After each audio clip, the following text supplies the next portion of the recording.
19 ബംഗാളിൽ നടന്ന നീലം കാർഷിക കലാപം, ഇൻഡിഗോ റിവോൾട്ട്. ഈ കലാപത്തെ ജനങ്ങളിലേക്ക് എത്തിച്ച ഒരു പത്രമായിരുന്നു അമൃത ബസാർ പത്രിക.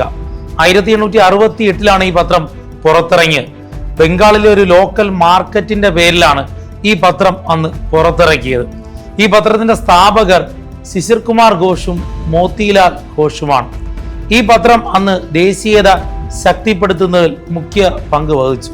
ഇങ്ങനെ പറയാനുണ്ടായ കാരണം ഈ പത്രത്തിന്റെ മാതൃകയിൽ കേരളത്തിൽ വരെ പത്രം പുറത്തിറങ്ങി എന്നുള്ളതാണ്. ഈ അമൃത ബസാർ പത്രിക എന്ന പത്രത്തിന്റെ മാതൃകയിൽ 1884 കോഴിക്കോട് പുറത്തിറങ്ങിയ പത്രമായിരുന്നു കേരള പത്രിക. ഈ പത്രത്തിന്റെ സ്ഥാപകനാണ് ചെങ്കുളത്ത് കുഞ്ഞിരാമ മേനോൻ. ഇദ്ദേഹത്തെ കേരള പത്രപ്രവർത്തനത്തിന്റെ പിതാവ് എന്ന് വിളിക്കുന്നു. കേരളത്തിൽ പത്രസ്വാതന്ത്ര്യത്തിന് വേണ്ടി ജയിലിൽ കിടന്ന ആദ്യ പത്രാധിപൻ കൂടിയാണ് ചെങ്കുളത്ത് കുഞ്ഞിരാമ മേനോൻ.